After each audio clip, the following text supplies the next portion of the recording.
A new CBS News poll shows us what we already know. Immigration is a top issue for Republican voters. 83% of the likely primary voters that CBS spoke to say they want to hear the candidates talk a lot about the border. It's second only to the economy and inflation. A previous CBS News poll of both Republicans and Democrats found that 70% disapprove of President Biden's handling of immigration.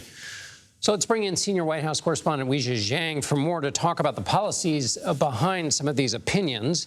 Weijia, let's start with the record high border crossings in December. They hit a record. What do the first weeks of 2024 look like?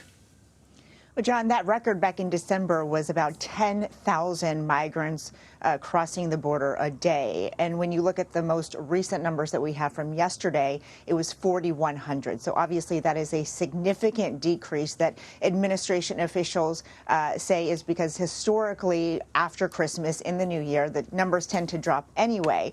And they are seeing Mexico really add to the number of enforcement officials on the ground there as well. So they do believe that's having a big impact. And of course, they say their message of deterrence could be working as well. John.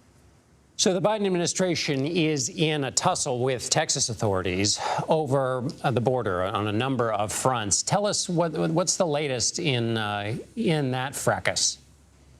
So you're right. Just today, the Department of Homeland Security, or I should say, a few days ago, sent a letter to Texas, a cease and desist letter, because Texas National Guard abruptly seized a portion of the border, about a 2.5-mile stretch, last week. And they were blocking access, continue to block access for federal border protection agents to get through. We also know that on Friday, there was a group of migrants trying to cross the Rio Grande River.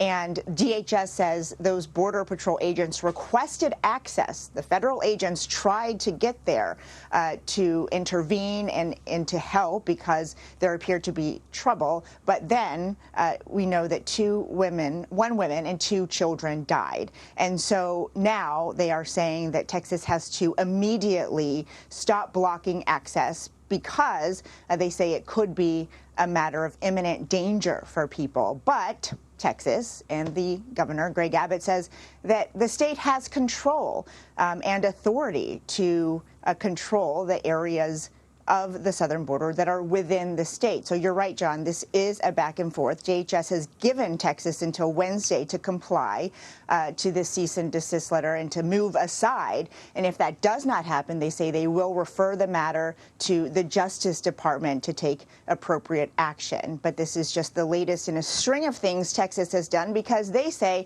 the Biden administration is not doing enough. And then finally, Weijia, there are ongoing negotiations between White House officials and congressional Republicans over some kind of a border deal that would unlock, the president hopes, his funding request for foreign aid to Ukraine and Israel. What's the status of those negotiations? Well, they are ongoing, John, and they have been heavily focused on asylum rules and how strict the government is when it comes to migrants who come to the border seeking asylum. But we now know that there are other measures on the table being seriously considered, and that includes giving refugees from Afghanistan permanent status. It includes more protections for the group of migrants known as Dreamers, who are children who are brought here to the U.S. And then they also want to allow those migrants who have been approved to work here to have a preliminary interview for asylum and to see whether they can have a more permanent status as well. And so even though these measures are being considered and the White House is very optimistic about it, there are some tough Republicans, hardliners, who say they do not believe in the House this would ever pass, even if the group of bipartisan senators come to an agreement, which is already very difficult. So, John, to answer your question, even though the White House says they're making progress and the group of senators working on the deal there say they're doing a good job, it doesn't matter because, of course, all of Congress has to approve it, and that has been difficult for decades. And the clock is ticking on that foreign aid. Weijia Jiang, senior White House correspondent. Thanks so much, Weijia. You're welcome.